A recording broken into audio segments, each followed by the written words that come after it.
Hi hello welcome to our channel. నేను మిశ్రి. ఈరోజు మనం చెప్పుకోబోయే కథ ధరణి కళ్యాణం పార్ట్ 77. ఇక కథలోకి వెళ్ళిపోదాం. రామారావు మాటలను బట్టి అసలు నిజం అర్థమవగానే సూర్యకి మైండ్ బ్లాక్ అయిపోయింది. అంటే ఆ రోజు అతను పెళ్లిపీటల మీద నుంచి వచ్చేశాడు.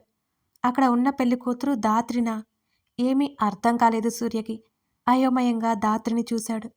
కన్నీటితో సూర్యని చూసింది. కొంత సమయం వరకు ఏమీ మాట్లాడలేకపోయాడు సూర్య. ఇప్పటికీ ఆ చేదు అనుభవాన్ని తలుచుకుంటూ నా కూతురు బాధపడని రోజులేదు, మళ్ళీ దాని జీవితంలోకి ఎందుకొచ్చావు అని అన్నాడు రామారావు కోపంగా. ఏమని సమాధానం చెప్పాలో అర్థం కాలేదు సూర్యకి. అంకుల్, నా వల్ల చాలా పెద్ద తప్పు జరిగింది. నేను ఒప్పుకుంటున్నాను. నన్ను నమ్మండి. నేను దాత్రిని చాలా బాగా చూసుకుంటాను. ఒక్క అవకాశం ఇవ్వండి అని అడిగాడు సూర్య. ఎందుకు బాబు, ఇంకా ఏడిపించాలి అనుకుంటున్నావా అని అంది కమల ఆవేశంగా.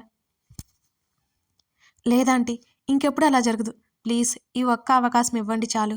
నేను దాత్రిని కాలు కింద పెట్టనివ్వకుండా చూసుకుంటాను అని అన్నాడు సూర్య వాళ్ళ ముందు వెళ్ళి బ్రతిమాలతో. కాలు కింద పెట్టకుండా చూసుకోవాల్సిన పని లేదు బాబు. దాని కంట్లో కన్నీరు రాకుండా చూసుకుంటే చాలు. కానీ నువ్వు అలా చూసుకోగలవని నమ్మకం లేదు మాకు. దయచేసి ఇక్కడి నుంచి వెళ్ళిపో. నువ్వు బలవంతంగా తాళి కట్టుంటావు. మీకు విడాకులు ఇప్పిస్తాను అని అన్నాడు రామారావు. అంకుల్, ఏం మాట్లాడుతున్నారు? సూర్య బలవంతంగా కోపాన్ని కంట్రోల్ చేసుకుంటూ అడిగాడు. ఒక తండ్రిగా నా కూతురు భవిష్యత్ సుఖ సంతోషాలతో మెలగాలి అని ఆలోచిస్తూ నా నిర్ణయం చెప్పాను అని అన్నాడు రామారావు. అది జరగని పని అంకుల్. దాత్రి నా సొంతం అని అన్నాడు సూర్య. తని నేను వదులుకోలేను అని చెప్పేస్తూ దాత్రి చుట్టూ చేతులు వేశాడు సూర్య. వదులుకోవాలి? ఎవరు నువ్వసలు? నీ గుణగణాలు ఏమి తెలుసుకోకుండా నా స్నేహితుడి కొడుకు అనే ఒకే ఒక్క కారణంతో నా కూతురి గొంతుకోవాలని చూశాను. పాపం పిచ్చి తల్లి. నేను అడగగానే పెళ్లి కొప్పుకుని పెళ్లి పీటలెక్కింది. చివరికి కన్నీటితో పీటల మీద ఒంటరిగా మిగిలిపోయింది. అదంతా లోపల దాచుకుని నాకు ధైర్యం చెప్పింది. అలాంటి నా తల్లిని నీతో పాటు పంపించను అని తేల్చి చెప్పేశాడు రామారావు. అంకుల్, నాకు మాట్లాడడం రాదు. మీ నిర్ణయం మీరు చెప్పారు. బ్రతిమాలినా వినట్లేదు మీరు. ఇప్పుడు చెప్తున్నాను వినండి. మీ నిర్ణయంతో నాకు పని లేదు.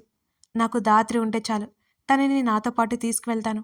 నా నుండి దూరం చేయాలని ఆలోచన మానుకోండి అని అన్నాడు సూర్య కోపంగా. ఏంటయ్యా నువ్వు అనేది? ఎక్కడికి తీసుకెళ్తావు? బంగారంలో పెంచుకున్నాం, బలి చేయకు అని అంది కమల. బలి చేయకు అంటున్నారు. బలి చేసింది ఎవరు? బంగారాలా పెంచుకున్నారు అంటున్నారు కదా. తనని కొట్టడానికి మీకు చేతులు ఎలా వచ్చాయి?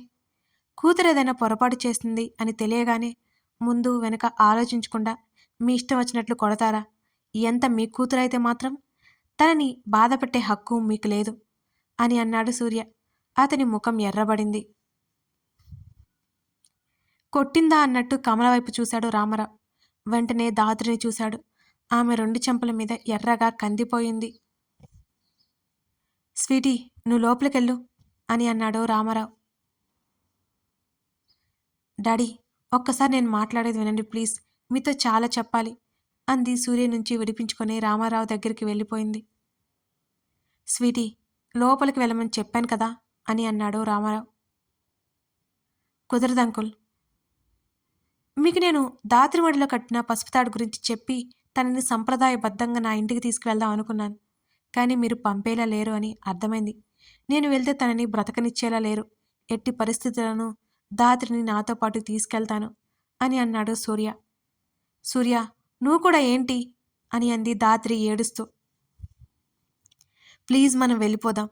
నిన్ను దూరం చేసుకోవడం నాకు ఇష్టం లేదు అని అన్నాడు సూర్య దాత్రితో. సూర్య, ఏం మాట్లాడుతున్నావు? నీకైనా అర్థమవుతుందా? డాడీతో నేను మాట్లాడుతున్నాను. నువ్వు ఇక్కడి నుంచి వెళ్ళు అని అంది దాత్రి. లేదు దాత్రి, వాళ్ళు మాట్లాడేది నీకు అర్థం కావడం లేదు. ఎప్పటికీ నాతో పంపించరు నిన్ను. అందుకే ఇప్పుడు నాతో వచ్చేయి అని అన్నాడు సూర్య. ఏమైంది నీకు? కాస్త కోపం తగ్గించుకో అని చెప్పానా? ఇక్కడి నుంచి వెళ్ళు అని అంది దాత్రి. నిన్ను ఎప్పటికైనా నాతో పంపిస్తారని వాళ్ళని చెప్పమను, వెళ్తాను అని అన్నాడు సూర్య. ఏంటి చెప్పేది? కొంచెం కూడా సహనం లేదు నీకు. నీలాంటి వాడికి నా కూతుర్ని ఎలా ఇస్తాను అని అన్నాడు రామారావు కోపంగా. చెప్పాను కదా వాళ్ళు పంపరు అని. ప్లీజ్ వెళ్ళిపోదాం అని అన్నాడు దాత్రి వైపు చూస్తూ సూర్య. నేను అమ్మా నాన్నలను వదిలి రాలేను. మనం తర్వాత మాట్లాడుకుందాం ప్లీజ్ సూర్య. ఇక్కడి నుంచి నువ్వు వెళ్ళిపో, నేను తర్వాత వస్తాను అని అంది దాత్రి. స్వీటీ, నువ్వు ఎప్పటికీ అతనితో వెళ్ళడానికి వీల్లేదు. వెళ్ళిపోమని చెప్పు అతన్ని అని అన్నాడు రామారావు. డాడీ ప్లీజ్ కోపం తెచ్చుకోకండి అని అంది దాత్రి బ్రతిమాలుతూ. కోపం కాదు స్వీటీ, జరిగేదే చెప్తున్నాను. నువ్వు ఎప్పటికీ అతనికి భారీగా ఉండడానికి నేను ఒప్పుకోను అని అన్నాడు రామారావు సీరియస్గా. దాత్రికి నోట మాట రాలేదు, కన్నీరు తప్ప. డాడీ అలా అనకండి అంది గొంతు పెగిల్చుకుని. లేదు స్వీటీ, నువ్వు అతనితో వెళ్ళడానికి నేను ఎప్పటికీ అంగీకరించను అని అన్నాడు రామారావు కరాఖండిగా. చూసావు కదా దాత్రి, పదా వెళ్దాం అని అన్నాడు సూర్య. డాడీ లోపలికెళ్ళు స్వీటీ అని అన్నాడు రామారావు అసహనంగా. డాడీ సూర్య నాకు కావాలి ప్లీజ్, ఈ ఒక్క కోరిక కాదనకండి. నాకు అన్నీ ఇష్టమైనవి చేస్తారు కదా, ఈ ఒక్క ఇష్టాన్ని కూడా నెరవేర్చండి రామారావు దగ్గరికి వెళ్ళి బ్రతిమాలింది దాత్రి. ఇది కాకుండా ఇంకేదైనా తప్పక చేసి తీరుస్తాను. ఇతనితో మాత్రం నిన్ను పంపలేను, అర్థం చేసుకురా. నువ్వు అక్కడ సంతోషంగా ఉండలేవు అని అన్నాడు రామారావు. అలా ఏమీ ఉండదు డాడీ, సూర్య చాలా మారిపోయాడు, నేనంటే చాలా ఇష్టం అని అంది దాత్రి. అతన్ని నమ్మొద్దు తల్లి అన్నాడు. ప్రేమిస్తే వదులుకోగలనేమో కానీ పెళ్లి చేసుకున్నాడు కదా డాడీ, ఎలా వదిలేసుకోను అని అడిగింది దాత్రి.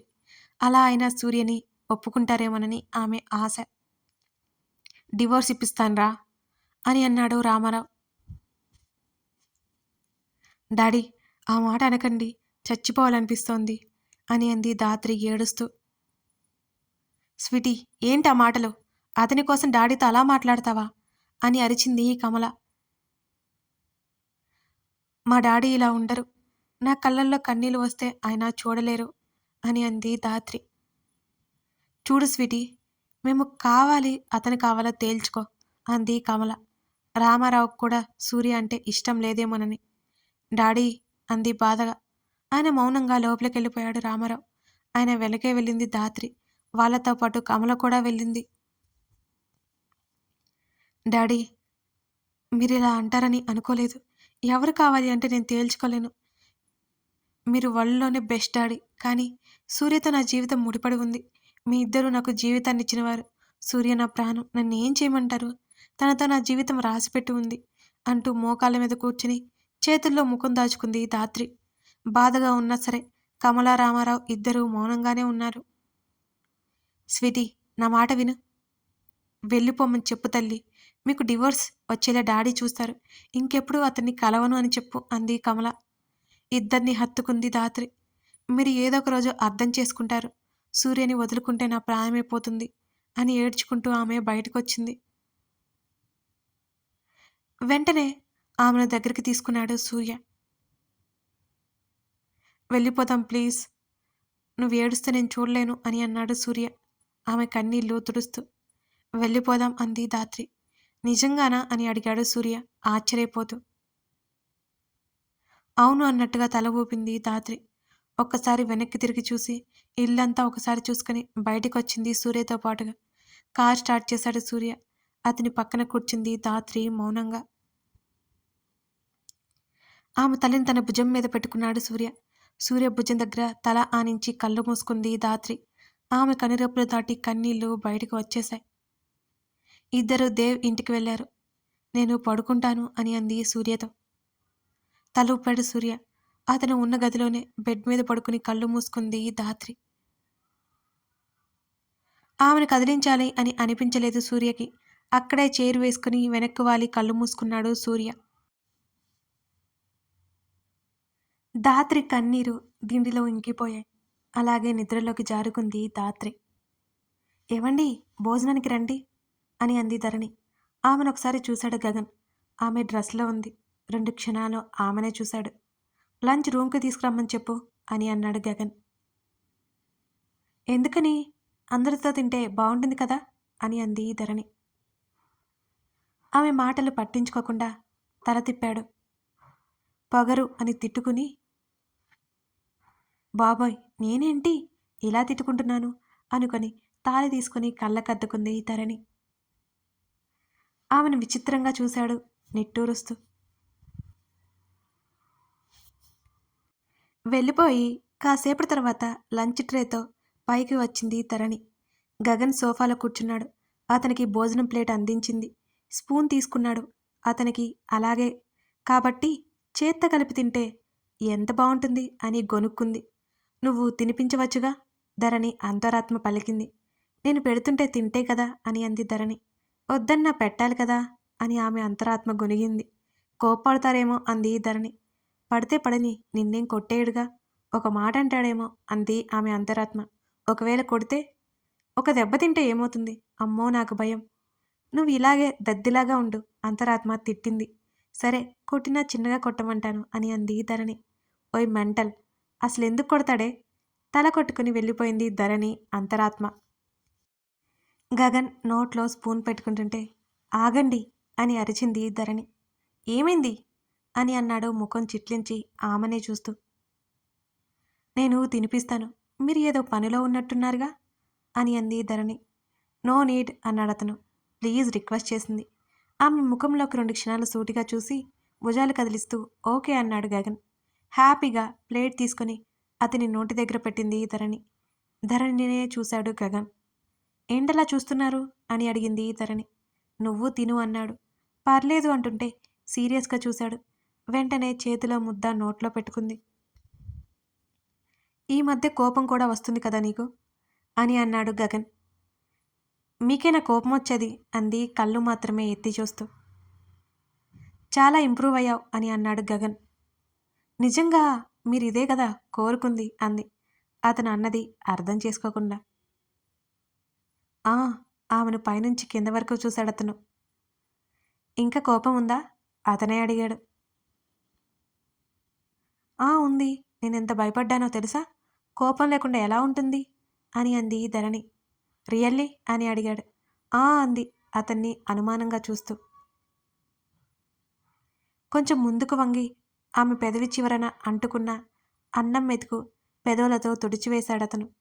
గుడగలు మింగింది ధరణి. చెప్పు, ఎంత కోపం ఉంది అని అడిగాడు ఆమెకు దగ్గరగా వచ్చి. ఏం మాట్లాడకుండా అతన్నే చూసింది కంగారుగా. చెప్పు, నువ్వు చెప్తే కదా నేనెలా కోపం పోగొట్టుకోవాలో తెలుసుకునేది అని అన్నాడు.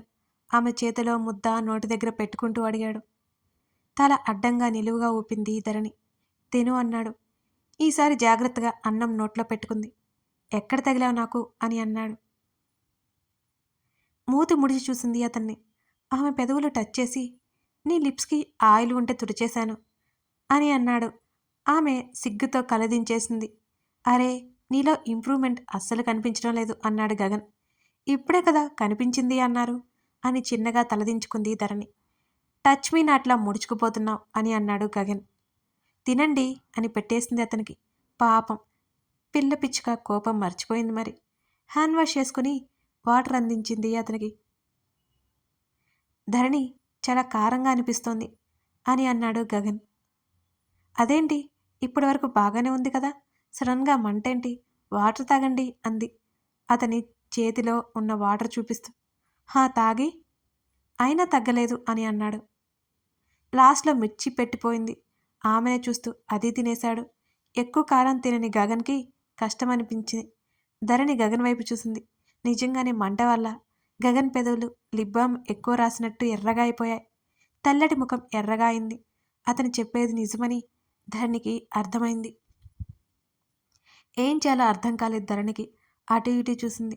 తన హ్యాండ్ బ్యాగ్ ఓపెన్ చేసి చాక్లెట్ ఇచ్చి ఇది తినండి తగ్గుతుంది అంది కంగారుగా. నాకు చాక్లెట్స్ నచ్చవు అన్నాడు. అప్పటికే మళ్ళీ వాటర్ తాగాడు అతడు. అతని దగ్గరగా వెళ్ళి ప్లీజ్ తగ్గుతుంది అని ఆమె అందిస్తుంటే అతను ముఖం తిప్పేసుకున్నాడు. ఆమె పెదవుల మధ్య చాక్లెట్ ఉంచి అతని ముఖాన్ని చేతుల్లోకి తీసుకుని అతని పెదవులకి అందించింది ధరణి. ఆమె పెదవులలో హనీ కోసమైనా చాక్లెట్ని కాదు అనుకోలేకపోయాడు అతను. ఇప్పుడు ఎలా ఉంది?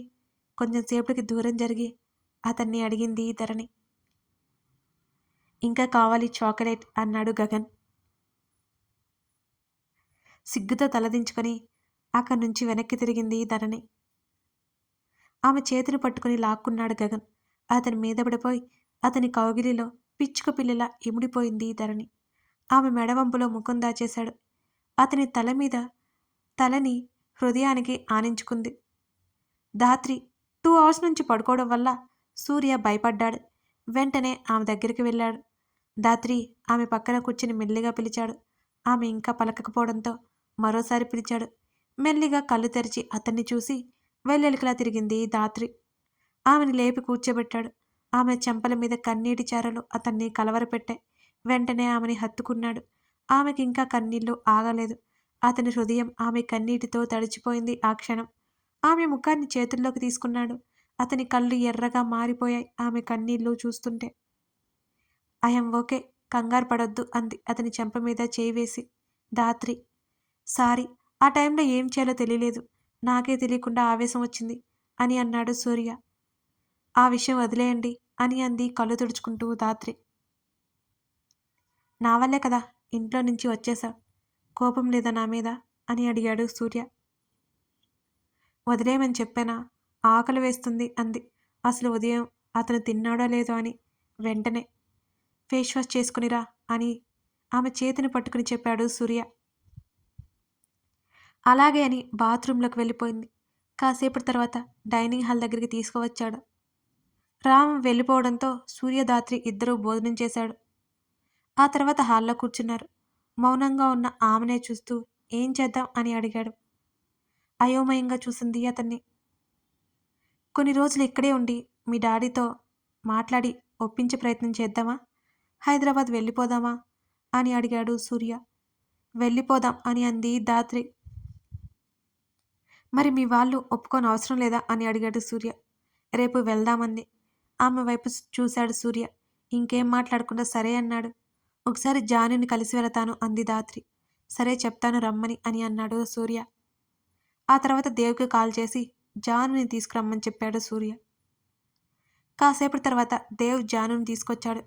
అక్కడ ఆ టైంలో ధాత్రి ఎందుకుందో అర్థం కాలేదు జానుకి. కథ కొనసాగుతుంది. మొత్తానికి సూర్య ధాత్రి వచ్చేసారన్నమాట.